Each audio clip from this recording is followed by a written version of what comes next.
una calurosa bienvenida a esta casa de estudios, como suele llamarla nuestro rector.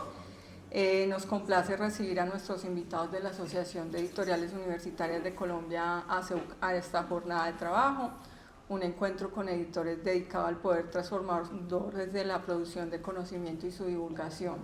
El doctor Rafael Alejandro Betancourt, rector de la universidad, quiere extenderles un saludito en la mañana de hoy. Bienvenidos. Gracias. Bueno, muy buenos días. ¿Cómo están? Bueno, para mí es un placer pues tenerlos acá en la institución universitaria de Envigado. No sé qué fondos editoriales se encuentran presentes. A ver si nos conocemos. Ay, presentémonos. Mucho gusto, mi nombre es María José Molano, de la Universidad de La Sabana. Ok, En Chía. bienvenida. Gracias. Marco Giraldo Barreto, Universidad de Bogotá, presentador Lozano. Bienvenidos. Nicolás Morales Tomás, editorial de la Pontificia Universidad de Oriente. Ok. Viviana Díaz, Corporación por Investigaciones Biológicas. Mauricio Venegas, editorial IPM, amigo de la casa. Perfecto. Un primo hermano. Mi nombre es Jacqueline Farfán, de la Asociación de Editoriales Universitarias ASEUC. Un placer. Yo soy Simón Villegas, yo vengo del CESA en Bogotá. Ok. Lorena Ruiz Serna, de la Universidad de Lorena. Y por aquí está el presidente y la conferencista. Bueno, bienvenidos a la institución universitaria Envigado. Esto es un proyecto de educación superior que viene cumpliendo ya 30 años. Es un proyecto universitario de educación pública. Como iniciativa, en su momento, fue el primer modelo de institución de educación superior de ciudad no capital.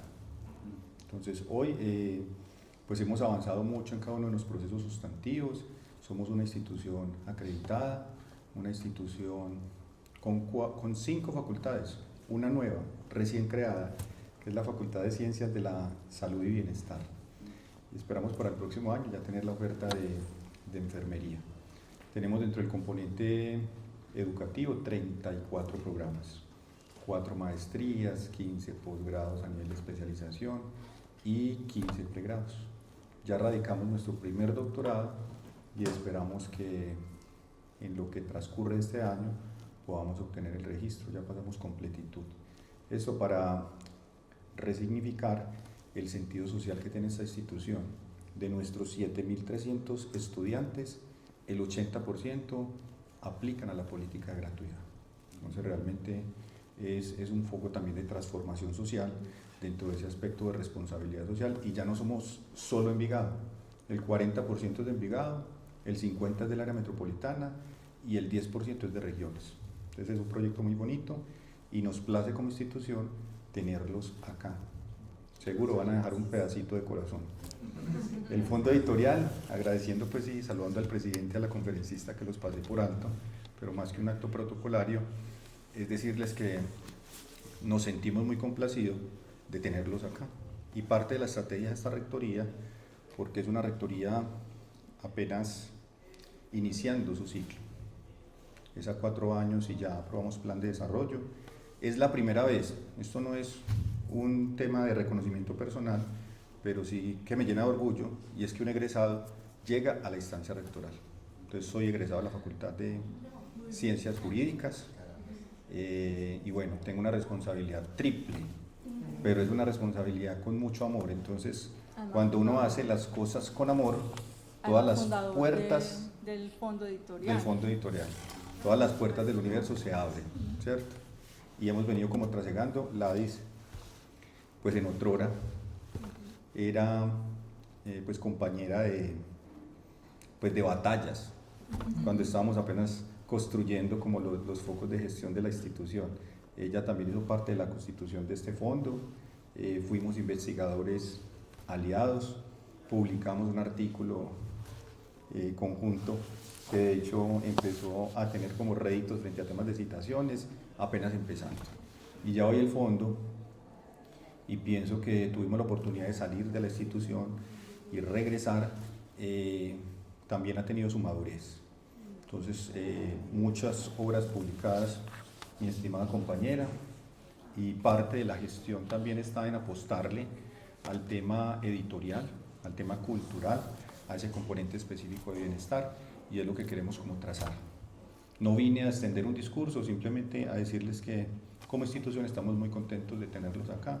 Espero disfruten la estancia y bueno, aprender que el camino no es unidireccional, sino con los aliados. Entonces, muchas gracias y bienvenidos a esta casa de estudios. Bienvenidos.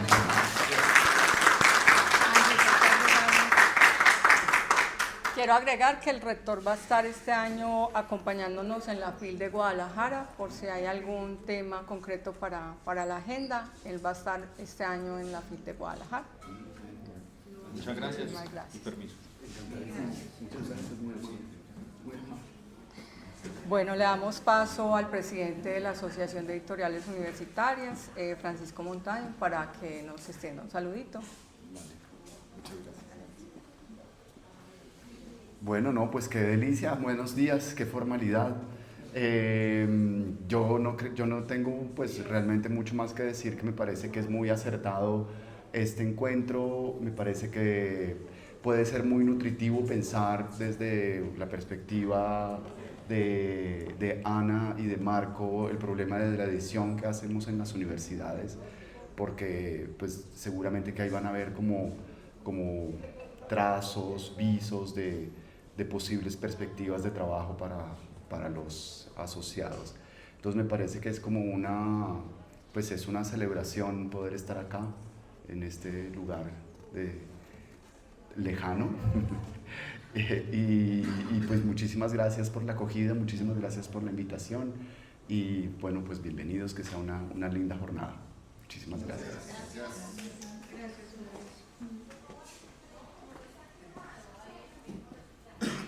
Bueno, entonces le damos paso a nuestra agenda, le damos la bienvenida a Ana Garralón, quien va a estar con el tema de la divulgación a grandes y chicos.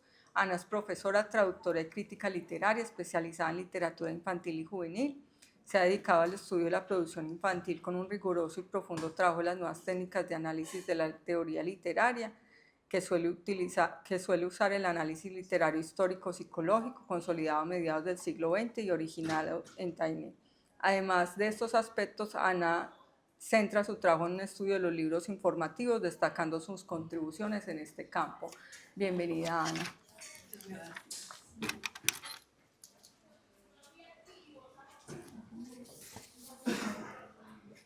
Me dice ya que pues vamos ahí. ¿Qué es? El micrófono para que se escuche en el vídeo. Ok. ¿Está bien? ¿Sí? Bueno, pues muchísimas gracias, Ladis, por la invitación y a ustedes por venir a este tema un poco extravagante en un entorno de edición universitaria. Con Ladis nos conocimos en Filbo, donde ella me llevó un libro que ha publicado la editorial sobre dinosaurios. Y bueno, me encantó la propuesta y sobre todo el esfuerzo de una editorial universitaria por comunicar un tema que además es local. Y bueno, ella me contó que para su sorpresa era un libro que se vendía por igual a chicos y grandes. Y eso tiene mucho sentido porque yo en mis investigaciones sobre libros de divulgación, libros informativos, siempre encontramos que si el libro está bien hecho, si el libro es interesante, también interesa a los adultos, porque muchas veces no son especialistas, les interesa el tema y buscan una guía que sea asequible. Si un libro es bueno, si es original, si trata un tema sobre el que se quiere saber, todo el mundo puede leerlo, cada uno a su nivel, pero yo veo con mucha frecuencia adultos que van a las bibliotecas y sacan libros infantiles o papás y mamás que compran libros para sus hijos y ellos descubren que les encanta ese tipo de lecturas. Seguramente en la universidad, en el ámbito en el que están, la infancia es un colectivo muy lejano a las tantas preocupaciones que tienen que ver con la investigación, con las clases, las publicaciones especializadas, las tareas administrativas. Así que, bueno, una pregunta que yo me hacía mientras preparaba esta charla es ¿por qué deberíamos añadir a la infancia como una preocupación más, ¿no? Como una actividad más dentro de la academia? Así que esta es un poco la pregunta que quiero contestar hoy. Y para ello me voy a remontar a hace 20 años, cuando al comienzo del siglo XXI hubo una discusión pública en Europa sobre la universidad y su sentido en sociedades cambiantes y globalizadas. Una de las ideas fue extender la labor educativa de estas universidades, no limitada a una edad y un espacio, sino convocando a toda la sociedad, sobre todo a los pequeños, para un aprendizaje permanente. Todo esto coincidió cuando en el año 2001 las pruebas PISA dejaron a Alemania en una posición bastante desmejorada comparada con otros países de la Comunidad de Madrid. Esto se le llamó el PISA Shock y fue como si en ese país les hubiera caído un tsunami. Una de las universidades que enseguida reaccionó fue la de Tübingen en el año 2001. Según citaba el organizador Eberhard Scheich en un diario regional, él decía: es muy importante que los estudiantes vivan la universidad como una institución con la que puedan conversar y relacionarse. Si hasta entonces la universidad estaba reservada para aquellos que sabían escribir sin problemas cosas como Producto Interior Bruto o hispatología, en el verano de 2002, cada martes la universidad se llenó de pequeños de 7 a 12 años que ocupaban el Paraninfo y con gran ilusión subían a saltos la amplia escalinata, sacaban su pase de estudiante, se les ponía el sello de haber asistido a la conferencia y ocupaban el gran auditorio que por una vez estaba completamente lleno. Cuando no había sitio suficiente, los adultos se quedaban de pie. Padres y madres asistían justificando que querían acompañar a sus pequeños, pero también ellos sentían curiosidad por la experiencia. En esa primera edición, los profesores y catedráticos respondieron a varias preguntas de las que suelen formular los pequeños. Los adultos presentes también escuchaban con atención porque más de una vez les habían hecho a ellos esas preguntas sin saber qué responder.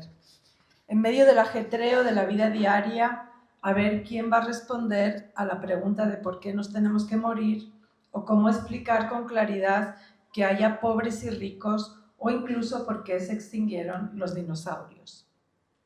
Los profesores participaron en ese experimento con dudas. ¿Sabrían responder a sus preguntas? ¿Los niños se comportarían bien? ¿Qué sabían exactamente esos pequeños?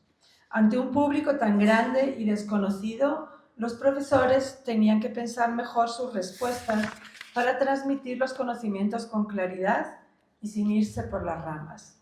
Algunos profesores recurrieron a la imaginación, como aquel a quien le tocaba responder a la pregunta de ¿por qué hay pobres y ricos? Y llevó al auditorio cientos de monedas para repartir y ejemplificar. Otros profesores llevaron objetos que tenían que ver con la temática tratada, piedras volcánicas, los restos de un gallo en un ataúd de cristal e incluso sacos de la risa. El objeto, tapado al principio con una tela, suscitaba ya curiosidad e interés. En las primeras ediciones participaron 8 profesores que dejaron a los niños formular preguntas que sorprendieron a los adultos. ¿Pueden los musulmanes rezar sobre periódicos si no tienen esteras? También se les dejaba responder a los propios niños y los profesores estaban encantados con las respuestas, pues muchas de ellas eran perfectamente asumibles desde un punto de vista científico. La mayor sorpresa de esta experiencia la brindaron los propios niños. En un día de verano, en lugar de ir a la piscina, llegaban puntuales a una conferencia sobre por qué nos hacen reír los chistes. Ellos sintieron que se habían apoderado de unos edificios imponentes en espacios que conocían de oídas y que les resultaban tan lejanos como viajar a la luna. De repente tenían un pase privado, libros de lectura recomendados y un sello de asistencia para sus clases. Con el pase podían comer en el comedor, darse una vuelta, visitar la biblioteca, pero sobre todo demostrar un insaciable y hermoso deseo de saber. Entre las preguntas que les inquietaban figuraban: ¿por qué se extinguieron los dinosaurios? ¿Por qué vomitan fuego los volcanes? ¿Por qué hay pobres y ricos? ¿Por qué nos hacen reír los chistes? ¿Por qué nos tenemos que morir? ¿Por qué venimos del mono? Y no es sorprendente que una de las preguntas fuera: ¿por qué es un rollo la escuela? Fruto de esta experiencia fueron 3 libros publicados desde el año 2003 hasta el 2009, con una increíble recepción y traducciones a más de 3 idiomas. El primero se tituló Una universidad para los niños y sus autores e impulsores, Ulrich Jansen y Ursula Steuernagel, eran los editores de un periódico local que incluso recibieron años más tarde la Cruz Federal al Mérito. En España se publicaron solamente los 2 primeros títulos. En un par de veranos, los pequeños habían conocido el trabajo de un arqueólogo, un antropólogo cultural, un mineralogista, un patólogo, un pedagogo, un paleontólogo y un economista. Seguro que después de esa experiencia, muchos pequeños ya tenían inspiración para estudiar en su futuro. Hoy en día existen más de 200 programas de este tipo en el mundo, incluido también uno que hay aquí en la Universidad EAFIT, donde no solo enseñan ciencias de forma comprensible, sino también cómo funciona el conocimiento en la universidad, además de promocionar la institución para recibirles en el futuro. Más de 1 millón de pequeños se han beneficiado de las actividades de la llamada universidad infantil. Claro, los pequeños ya tienen escuelas donde aprenden muchas cosas, pero sus programas curriculares no parecen responder a preguntas sobre por qué los astronautas necesitan trajes espaciales o si podemos predecir el futuro, y mucho menos si los árboles tienen alma. Su curiosidad va más allá de la agenda escolar, porque quieren entender el mundo en el que viven o dejarse sorprender. Y esa propuesta de la Universidad de los Niños, donde se les pregunta, ha inspirado a algunos editores. Quisiera mostrar el trabajo de una editorial española, Wonder Ponder, fundado por una filósofa, cuyos libros se basan en la curiosidad de los más pequeños. Es una editorial fundada por Ellen Dati, que es filósofa, que trabajó durante algunos años en aulas enseñando filosofía a los más pequeños. Estos son algunos de los títulos que se han publicado en base a estas experiencias. Son unas cajitas donde vienen unas fichas que por un lado traen una imagen y por el otro preguntas para hacer respecto a la imagen. Son temas comprometidos, por ejemplo, la crueldad o qué significa ser una persona o la libertad o cómo nos situamos en el mundo. Quisiera hablar de un título en concreto de esta editorial que se llama ¿Así es la muerte?, para el que las editoras lanzaron por redes sociales, a la vez que implementaban talleres en escuelas de diferentes países, con la idea de recopilar preguntas infantiles que tuvieran que ver con la muerte.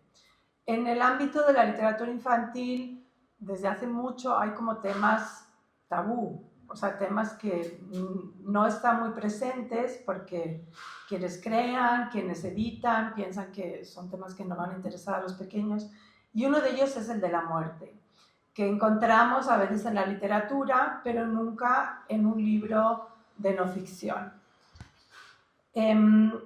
Niños y niñas entre 5 y 15 años fueron invitados a hacer preguntas. Ellen Dati y Ana Juan Cantabella recibieron cientos de preguntas de países como España, México, Argentina, Finlandia y Francia, de las que se seleccionaron 38 representativas de la variedad y profundidad del interés de los participantes por la muerte y cuestiones relacionadas. Algunas de las preguntas eran: ¿yo me moriré? ¿Cómo se va la piel? ¿A dónde vamos cuando morimos? ¿Algún día todos nos extinguiremos? ¿Por qué en India y Pakistán visten a los muertos de blanco? ¿Quién cuida de los niños cuando los papás mueren? Si se muere alguien a quien quieres, ¿cuánto tiempo estás triste? ¿Por qué se dice descanse en paz y no descanse divertido? En las guardas de este libro tuvieron el detalle de incluir todas las preguntas recibidas, lo que nos permite ver la edad y las inquietudes de sus preguntas. 2 niñas de 5 años preguntan si tendrán juguetes en el mundo de los muertos o si se podrán mover estando muertas. Con 7 años la imaginación va más allá. ¿Qué hacen en el infierno? Con 8, una inquietud es si en el mundo de los muertos las personas tienen emociones. No sabemos si estaba pensando en librarse por fin del arduo programa escolar que gestiona las emociones. Con 11, las preguntas son más urgentes. ¿Qué harías si fueras a morir en 1 hora? Y con 13, ya saben lo que es el nihilismo. ¿Por qué darle importancia a la muerte? Las autoras encargaron al ilustrador italiano Andrea Antinori que hiciera las imágenes del libro, pero no de una manera tradicional, sino respondiendo él por su cuenta de manera gráfica a esas mismas preguntas. Las autoras se reservaron el tono científico, filosófico y antropológico, mientras el ilustrador elegía una interpretación más lúdica.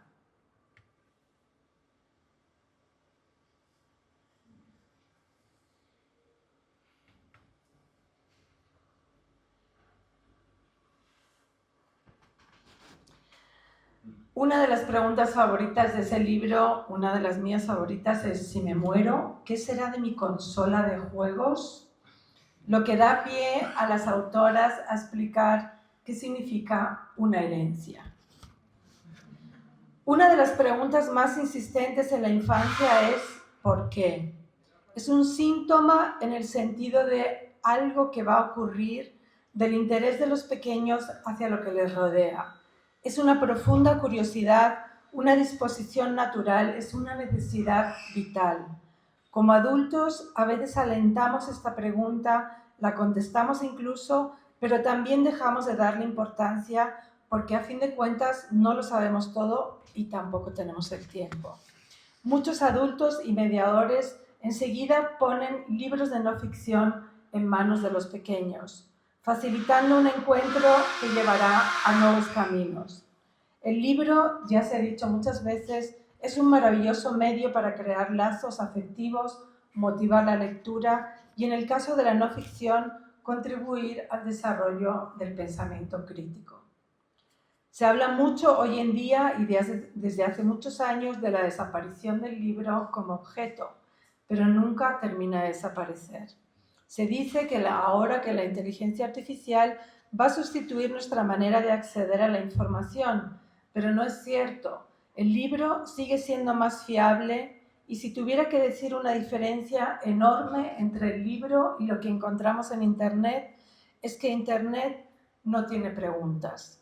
Mientras que los libros muchas veces espolean nuestra curiosidad, llevándonos a preguntas que no nos habíamos planteado en un primer momento. Además, necesitamos los libros para protegernos. Seguimos buscándolos porque ofrecen una vía de escape rigurosa de los degradados dominios digitales en manos de propietarios cada vez más ricos. Y la infancia necesita confiar en fuentes fiables, en volúmenes de libros con proyectos integrales que atienden a su formato, a su contenido, a su diseño y que reflejan el cuidado con que han sido imaginados y creados. Frente a un vídeo de escasos minutos contando una anécdota, el libro nos puede ofrecer horas de lectura apasionante. Es cierto que la ficción nos hizo sapiens, pero con la información vislumbramos la sorprendente complejidad del mundo, algo que necesitamos cada vez más en nuestros días. No hay que menospreciar la lectura de libros informativos. Esas pequeñas cápsulas contenidas en los libros de no ficción amplían la mirada sobre lo que nos rodea, nos hace estar atentos, nos cuentan cosas que desconocíamos, responden a nuestras preguntas y en muchos casos nos generan nuevas dudas y necesidades. La infancia está hecha de lombrices, caracolas, objetos en los bolsillos, colecciones de cosas y un interés por los detalles. Mirar lo pequeño se manifiesta en un simple paseo. Esa manera de percibir el mundo ocurre con mucha intensidad mientras se crece. El diccionario de la lengua dice que crecer es ir en aumento, en estatura, pero también es recibir, añadir nueva materia a algo, aventajar. Con la no ficción crecemos en estos sentidos. Nos proporciona ideas que no sabemos y nos permite el arte de imaginar lo posible mientras nos desviamos de caminos rutinarios como pueden ser la escuela o la familia. En ese sentido, los libros informativos van más allá del currículum escolar. Son libros llenos de pasión por un tema que ha impresionado a sus creadores. Necesitamos ofrecer libros informativos. Los futuros ciudadanos y ciudadanas van a habitar un mundo lleno de información fragmentada, manipulada, no siempre cierta y demasiado amplia. Los libros informativos pueden trabajar mientras crecen con ellos la verdad de los datos, el pensamiento crítico y una idea de la vida donde ellos sean los protagonistas.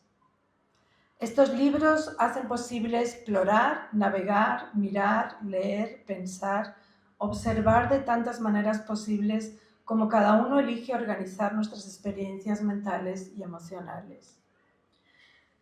El diseño de un libro como Paisajes perdidos de la Tierra, de Aïna Bestar, realizado en colaboración con el Museo de Ciencias de la ciudad de Barcelona, contiene páginas vegetales que lamentablemente no salen en la foto, con ilustraciones de la fauna y la flora protagonistas del Paleozoico y del Mesozoico, una línea del tiempo para situarnos en el punto de la historia de la Tierra en que se encuentra, y solapas de cartón para interactuar con las páginas descubriendo fósiles de algunos animales. El libro Observología de Giselle Clarkson es un libro de ciencia, pero también es una reivindicación para tomarse el tiempo de mirar lo pequeño, de contemplar silenciosamente. Es un libro ameno y accesible, con ilustraciones que tienen rigor científico y creatividad. El libro pone bajo el microscopio imaginario un centenar de especies animales y vegetales, ofreciéndonos datos interesantes de cada una. Como un buen manual, introduce al lector en los principios teóricos de la actividad, explicando el mejor momento para ejercitarla y el instrumental básico necesario, que suele ser una lupa, un cuaderno de notas y una cámara fotográfica. Traigo también algunos ejemplos de libros realizados en América Latina, como el publicado aquí en Colombia por la editorial Lazo Libros, El vuelo de las jorobadas, escrito por Juliana Muñoz e ilustrado por Di Pacho. Es una mirada que narra la ruta migratoria de las ballenas jorobadas, desde la Antártida al Pacífico colombiano, mientras se adentra en el misterio de sus vidas que cada año emprenden un largo viaje para reproducirse. Es un libro sorprendente que aúna una deliciosa narración y un viaje que nos hace sentir diferentes emociones gracias a la fuerza, al poder, la fuerza y la paz de estos gigantescos animales. En Argentina, por ejemplo, la editorial Yamiqué fue fundada por una bióloga y una física para contar de forma amena la ciencia y lleva ya casi 20 años publicando poco a poco numerosos libros con un enfoque original. Ellas cuentan siempre la anécdota de que cuando querían hablar con los pequeños sobre ciencia, estos les decían, ¿y a mí qué? Y así fue como ellas decidieron usar ese nombre para su editorial. Algunas colecciones me gustan mucho, como la que trata de explicar una disciplina a lo largo del día, que es la colección Sopa de Ciencias. Sus títulos son Matemáticas está en la sopa, Química está en la sopa, Física y Biología.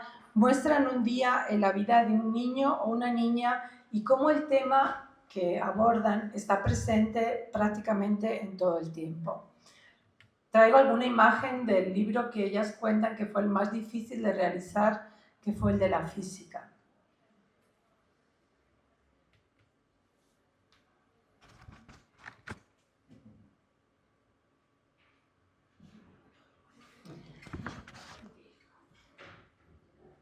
En Portugal, la editorial Planeta Tangerina hace sus libros después de un largo trabajo de laboratorio.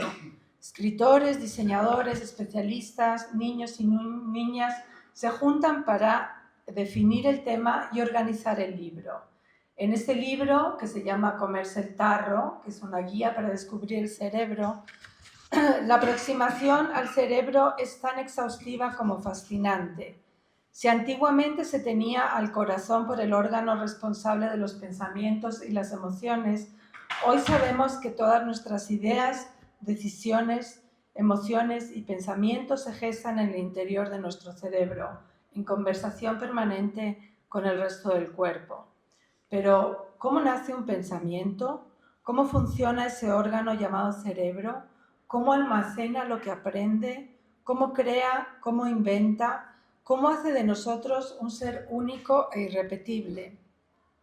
Para este volumen trabajaron neurocientíficos, filósofos y psicólogos para mostrar el crecimiento y la evolución del cerebro desde el nacimiento, para explicarnos cómo aprendemos y conectamos con el mundo que nos rodea.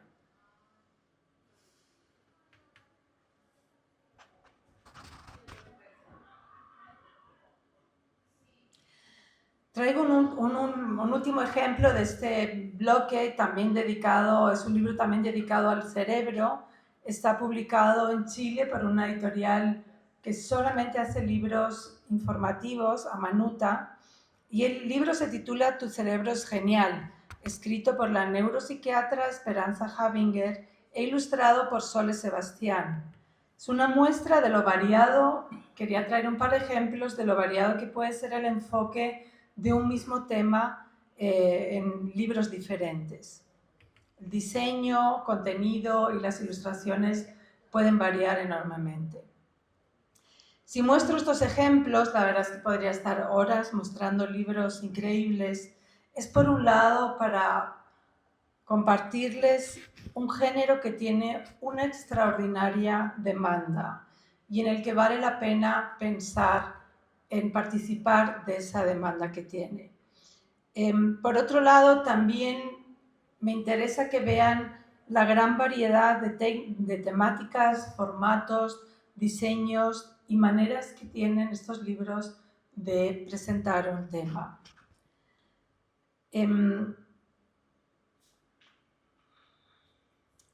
También, ya que estamos en un foro de editoriales universitarias, para que se sientan inspirados en encarar, en plantear proyectos de este tipo, teniendo en cuenta lo que hay, lo que falta y cómo muchas veces un libro es un trabajo interdisciplinario entre varias personas y de qué manera se podría aprender a crear un libro inspirándonos en las editoriales comerciales.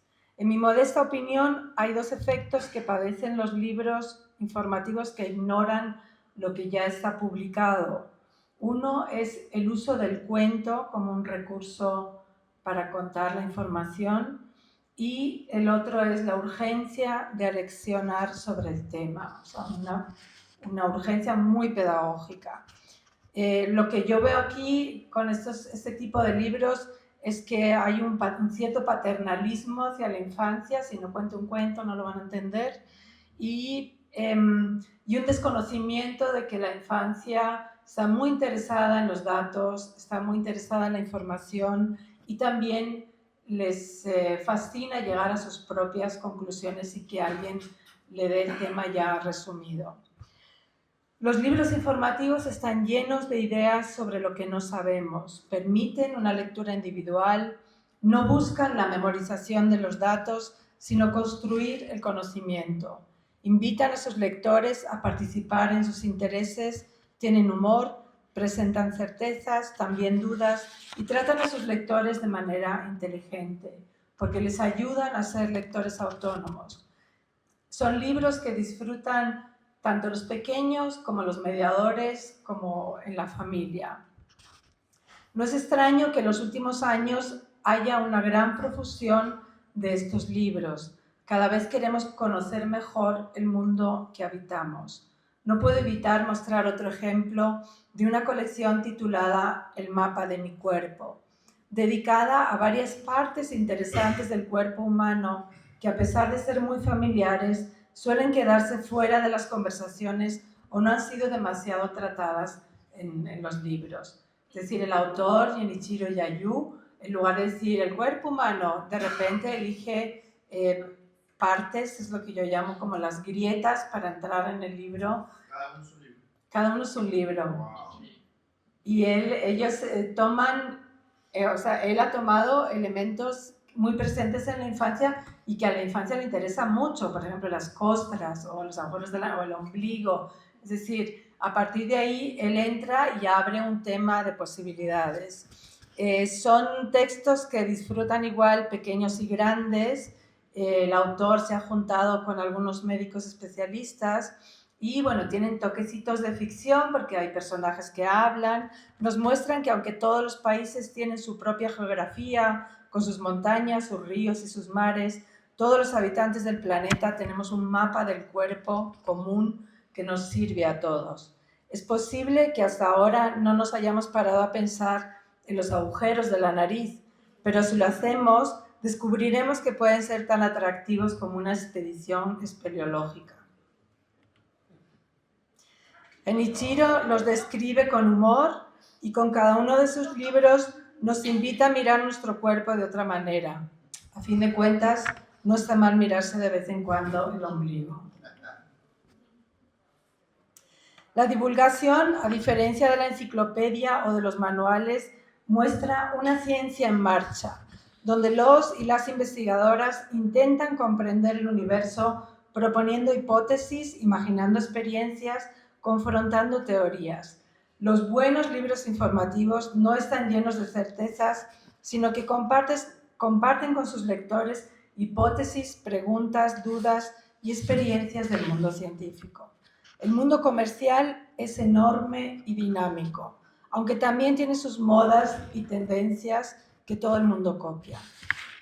El paso de ilustradores del libro álbum a los libros informativos los ha llenado de creatividad, buen diseño, temas sorprendentes y acercamientos singulares. Sin embargo, la enorme cantidad de libros que se traducen en cada país dejan de lado los temas locales. Y aquí es donde las universidades pueden contribuir con un catálogo destinado a un público más amplio que complemente la oferta internacional. Las nuevas tecnologías digitales, siempre discutidas, acentuaron su presencia durante la pandemia del COVID-19, replanteándonos las estrategias de las instancias culturales que se encargan de fomentar la lectura. El papel que ofrecen las editoriales universitarias aparece como pieza clave para democratizar el saber, al igual que es fundamental para volver asequibles los conocimientos que se discuten en la academia y para desarrollar proyectos que promuevan la generación de públicos lectores. Porque es necesario democratizar el conocimiento, es decir, promover, incentivar y facilitar el consumo de los discursos que están ocurriendo en las entidades universitarias. Significa crear el acceso para que la sociedad pueda involucrarse en el ámbito del saber. Así lo vieron hace ya 20 años en la Universidad Argentina de Buenos Aires y su editorial Eudeva, cuando le pidieron a la científica y escritora Paula Bombara la dirección de una colección de libros informativos titulada ¿Querés saber? Bombara es bioquímica y comunicadora científica y en estos años ha publicado más de 50 libros en la colección. En sus palabras, dice: desde que comencé la colección pienso en por qué, si en el ciclo de la educación inicial se presentan en sintonía y armonía, a partir de educación primaria, las artes y las ciencias dejan de entenderse como miradas complementarias y ya no colaboran entre sí. Para mí, son dos formas de cuestionar el mundo que encuentran su mayor diferencia en el modo en que utilizan el lenguaje. En el caso de las artes, no buscan explicarlo, simplemente posar la mirada y observar. Las ciencias buscan explicaciones reproducibles en cualquier lugar del mundo, teorías que permitan proyectar lo que sucederá en el planeta a posteriori. Tengo la idea de que complementando cada mirada, los problemas se comprenden con mayor profundidad y las soluciones a las que se arriban son más complejas y abarcadoras. Cierro la cita. De los primeros títulos dedicados a divulgar qué es la minería, la paleontología, las proteínas, las células, la toxicología, los parásitos, los volcanes o la arqueología, se ha pasado a títulos de más complejidad y actualidad como la contaminación ambiental, el Big Data, la inteligencia artificial. Temas explicados con sencillez pero sin simplificar conceptos y sin depender de los vaivenes comerciales. Libros que no buscan una edad lectora y cuyos temas se eligen gracias a una lista que se elaboró al principio de la colección con chicos y chicas de primaria. A esta colección se invita a científicos y escritores para que desarrollen un tema que la editorial supervisa y que no resulte complejo de entender. Muchos de estos libros son leídos por familias que acompañan a los lectores o docentes que los recomiendan en sus aulas, e incluso universitarios que encuentran una buena síntesis para un tema. Por su interés en la literatura, porque la autora Paula Bombara es autora de novelas juveniles muy celebradas, estos libros utilizan un formato de relato continuado, en lugar de los diseños contemporáneos que hemos visto anteriormente, donde los bloques de información mezclan los datos. Para ella esta justificación de una narración dice: aprendemos y comprendemos mejor cuando leemos un texto secuenciado de preguntas y respuestas, de problemas y soluciones posibles, y en nuestros libros hay un plus que está en la forma de escribir de cada científica o científico.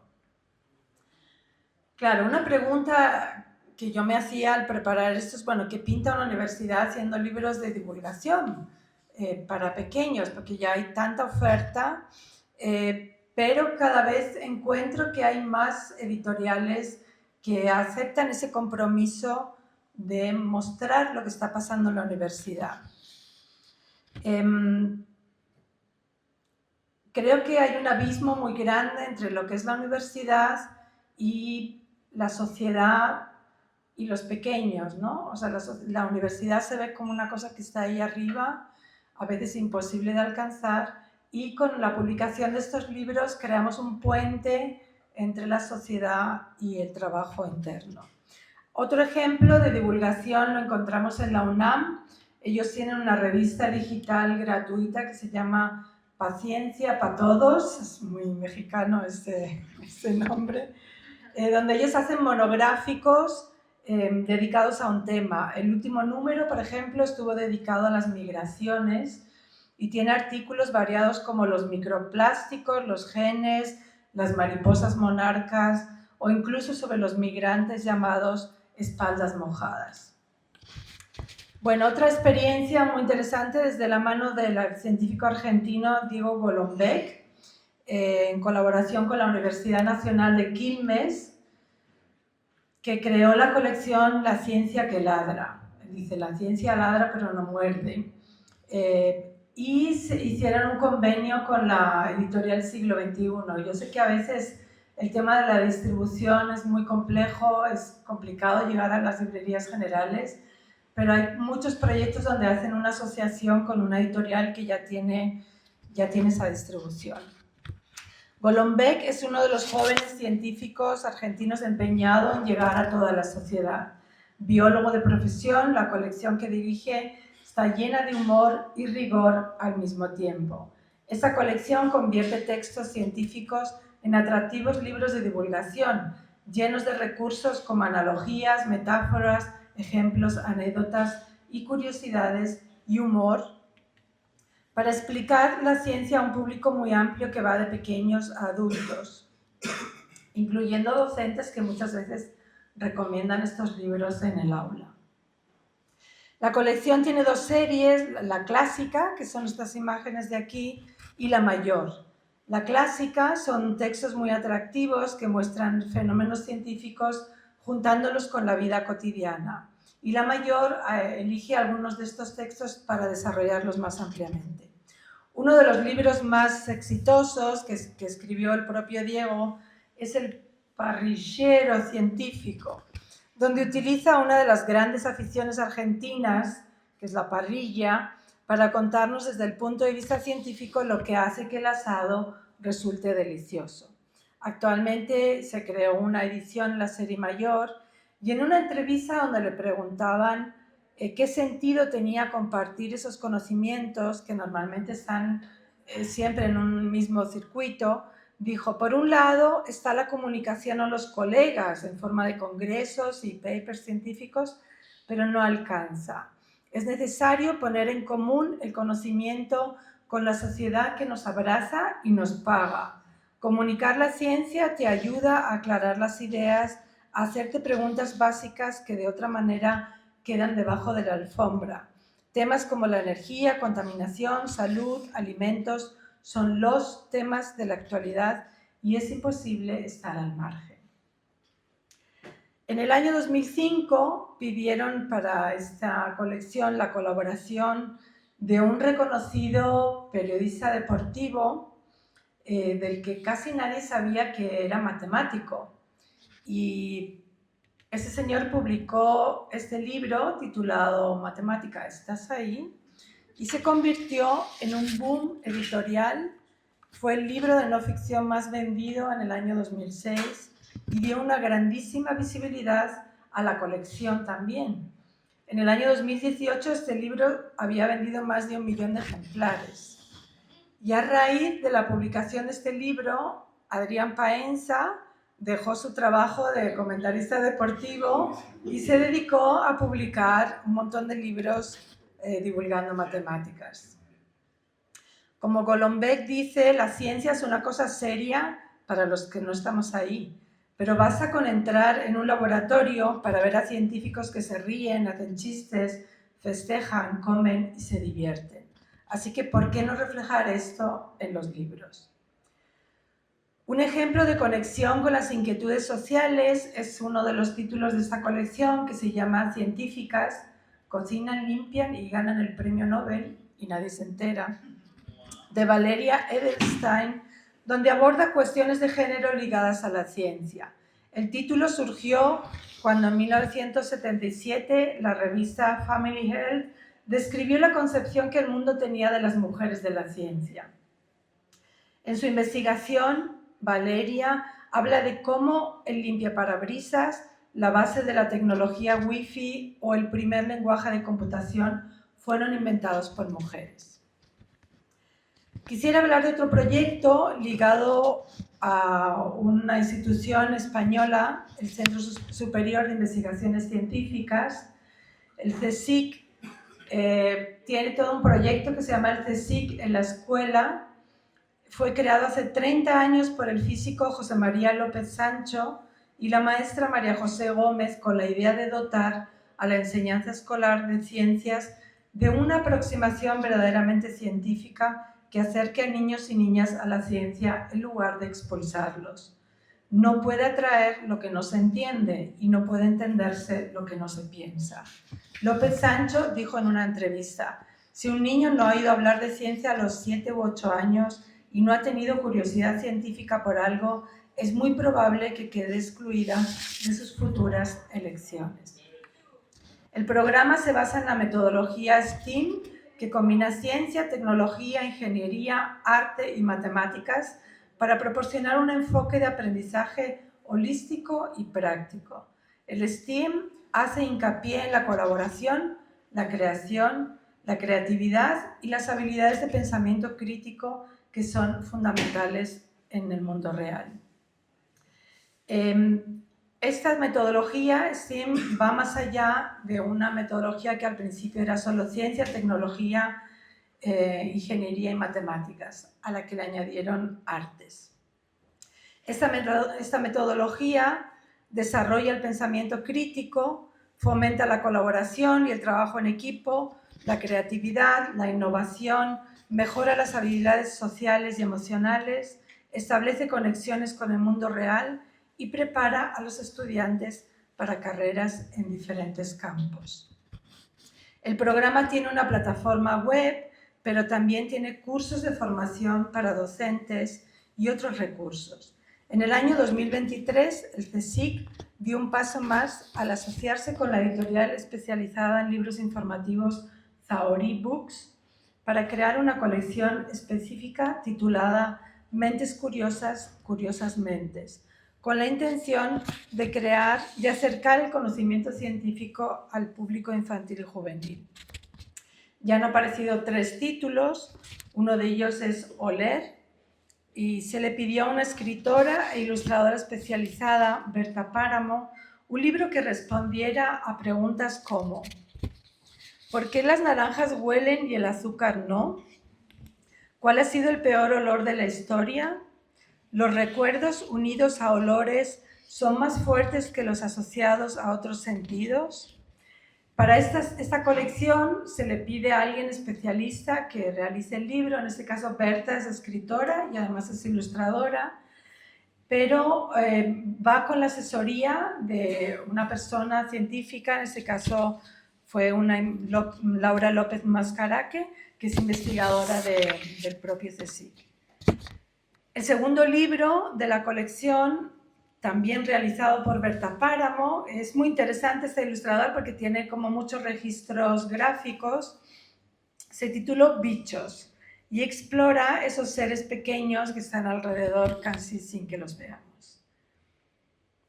El último título, más reciente, se llama Asilvestrarse, que es volver a lo salvaje, donde Cristian Moyano e Irene Cuesta invita a los lectores a cambiar nuestros hábitos para permitir que la naturaleza florezca y realice las funciones que garantizan la vida que nos rodea.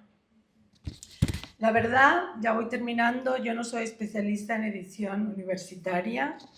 He traído algunos ejemplos para mostrar por dónde va la edición comercial y que han hecho algunas editoriales para divulgar la ciencia.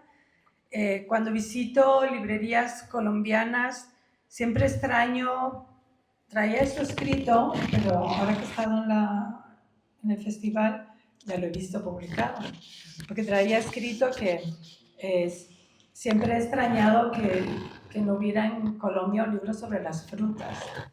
Y ya vi que Rey Naranjo ya sacó una enciclopedia de todas las frutas colombianas.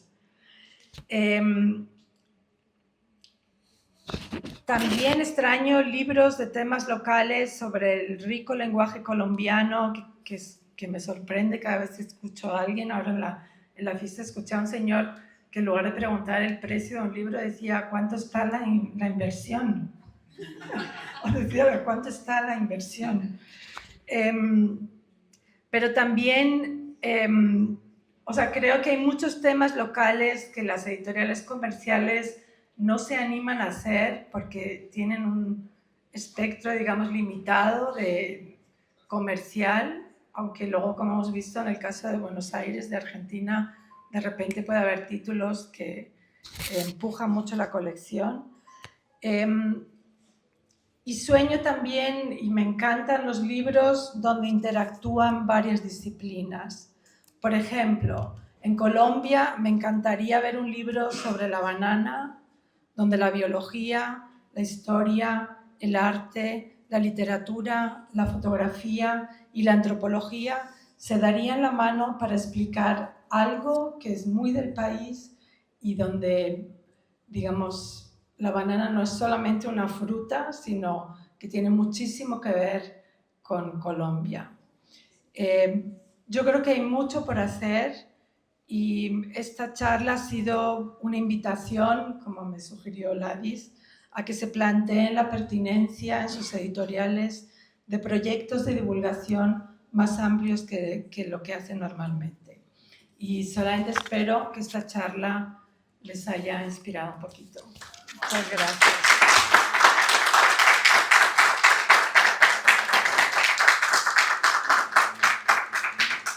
No sé si tienen alguna pregunta, algún comentario, algo que...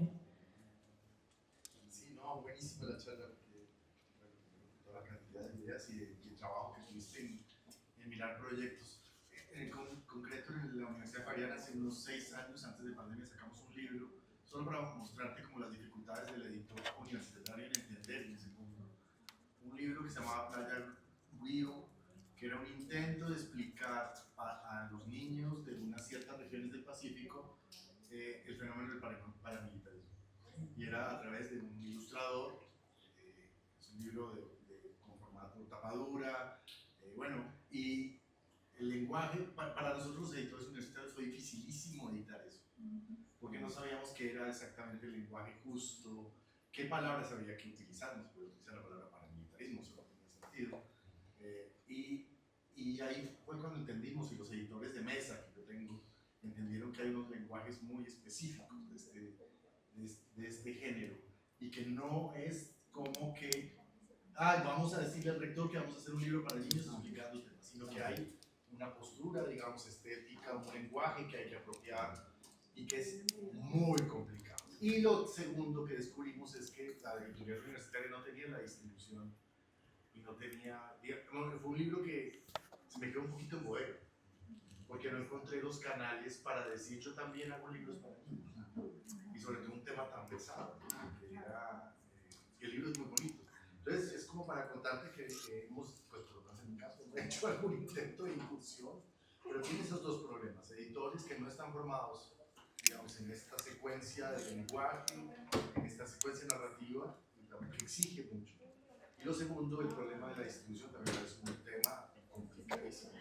Bueno, eso que cuentas del lenguaje es como el gran problema. O sea, en los años 80, una editora brasileña, Luisa Massarani, ella montó una colección científica con científicos y dijo, lo peor es trabajar con los científicos. O sea, lo peor es editarlos y que entiendan que, bueno, pues tienen que simplificar, pero no demasiado, o sea, no hay que rebajarse muchísimo. Pero yo creo que hay tantos libros publicados que uno puede revisar, está ya todo tan inventado, o sea, que uno puede decir, ok, vamos a mirar una biblioteca, todo lo que hay, y vamos a elegir un formato que nos guste, un diseño que nos parezca interesante, y ahí es como más fácil, porque ahí uno puede decir, bueno, pues que haya, no sé, 500 palabras en cada doble página o en cada página. O sea, que los que escriben tengan como un marco muy definido. O sea, aquí va a haber una anécdota, aquí vamos a contar el tema principal, aquí 4 ideas secundarias. Y creo que también las universidades pueden trabajar con editores un poco externos que revisen, que ayuden como en esa parte, porque yo lo que veo a veces es que de repente alguien que hace ciencia dice, voy a escribir para niños, y escribió una cosa espantosa, porque es como, pero ¿piensas que son tontos o qué? O sea, ellos pues, se saben todos los nombres de los dinosaurios y tienen como esa facilidad de aprender vocabulario y no tenerle miedo a la información. Para ellos es algo como que les da muchísimo poder, o sea, ir a un sitio y decir, este es un diplodocus o lo que sea, ¿no? Entonces, bueno, no es tanto rebajar como encontrar la manera de contarlo, que a veces puede ser narrativa, a veces pueden ser solamente los hechos. Y en el tema de si hay algún tema político también es súper interesante, porque las comerciales no lo hacen. Claro, la distribución yo sé que es un problema, pero también la universidad puede asociarse, como hemos visto aquí en algunos ejemplos, con alguna editorial infantil, hacer una coedición. Y entonces ellos son los que tienen la distribución, ellos viajan, ellos lo presentan a premios, ellos van a ferias internacionales, y ahí el libro tiene más visibilidad y no tiene esta pesadez de ¿y ahora qué hacemos con este libro? Sí, levantaron a la vez, bueno, 1, 2 y 3. Sí. Bueno, yo quería dar mi aporte, que es muy interesante esta conferencia, porque los niños y los jóvenes aprenden de la mano con estos libros. Y ya es interesante que los niños ya vayan aprendiendo como ese campus universitario, para que cuando llegue el momento no les pegue tan duro. Estos libros también nos ayudan nosotros a los jóvenes universitarios también a preguntarnos cosas en filosofía. Por ejemplo, un libro que me llama mucho la atención es El cerebro, pues las partes ahí que muestra la señorita del cerebro o los sentidos, las partes sensoriales. En la psicología se maneja mucho eso y es importante. Muchas gracias. Sí, además yo también encuentro, o sea, cuando leo así testimonios de biografías de científicos o científicas, siempre dicen que hay un libro que les despertó la pasión, que, o sea, hay un momento en su infancia que encuentran un libro, encuentran un dato y eso es como que les despierta la vocación. Entonces también son libros para que uno sepa que puede ser antropólogo o que puede ser muchas más cosas que normalmente uno no ve en la vida cotidiana. Sí. Pues, primero, súper interesante. Gracias. Y me toca mucho por dos cosas. Yo llegué hace muy poco aquí a la universidad donde estoy, que es una universidad que solo enseña administración de empresas. Y de las primeras cosas que pregunté es, venga, hagamos algo para los niños, ¿cierto? Como que a mí me pareció muy evidente que había que hacer esto que tú estabas contando. Y cuando planteé eso me enteré de una cosa que me parece súper interesante, y es que la universidad ya lo había hecho hace 10 años. Ya había dedicado un libro que enseña administración de empresas para los niños. Y una de las cosas que más me gustaron es que justamente lo que nos contaba el distribuidor es que ese libro se había vendido todo. O sea, se había agotado. Y nadie se había enterado, ¿no? Nadie se había enterado. Nadie se había enterado, pero felizmente este año lo habían reimpreso, porque además alrededor de ese libro se ha formado un programa de formación que sigue teniendo hoy la universidad, que digamos es como una suerte de vacaciones creativas en torno a temas de administración y emprendimiento, y el libro siempre lo apoyaba. Entonces, pues seguramente no han vendido 1 millón de ejemplares de él como el de matemáticas, ¿cierto? Pero creo que es un caso interesante local de estas universidades, de algo que ha funcionado, se ha podido hacer y además como que ha demostrado que es una pita de donde jalar. Y yo creo que es muy valioso como sensibilizar esto. Yo creo demasiado en que las universidades deberían apostarles a este tipo de cosas, y seguramente hay retos regulatorios. No sé si el Ministerio de Educación acepte tanto un libro para niños como acepte un libro de investigación, ¿sí?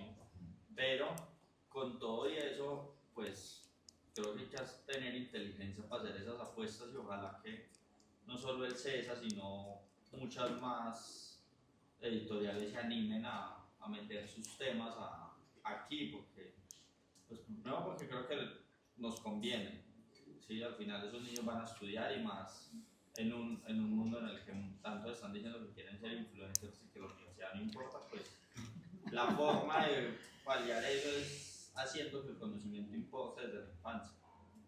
Y dos, pues creo que es lo debido, es decir, la universidad existe para todo el mundo, desde los chiquitos hasta los viejitos.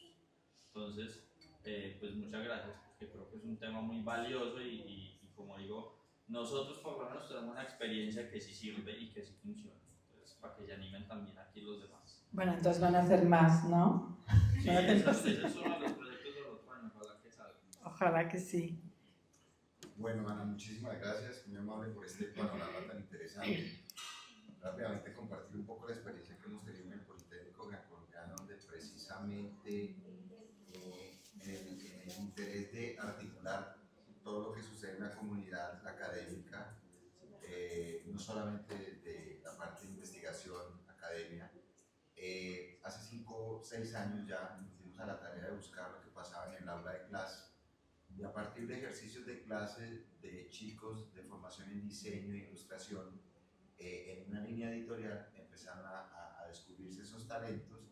Luego sumamos el trabajo que hace el Centro de Lectura, Escritura y Oralidad, al punto que empezaron a generarse proyectos editoriales muy bien estructurados y muy bien maquetados, y empezaron a ser parte de las convocatorias editoriales.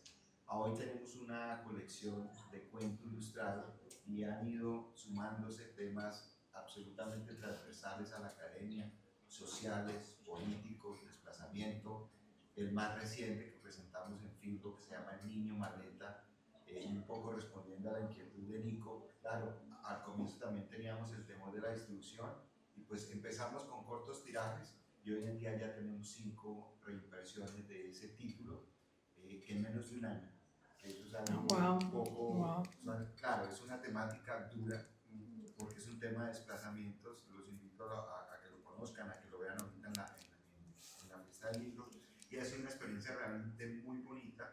Y pues esto ha sumado. Ahora todas las áreas han querido incluir ilustraciones, han querido incluir el storytelling también en sus proyectos, y es algo que realmente transversal a todas las audiencias, porque a veces uno cree que solamente puede ser del interés de los niños, y resulta que no, es del interés de adultos jóvenes.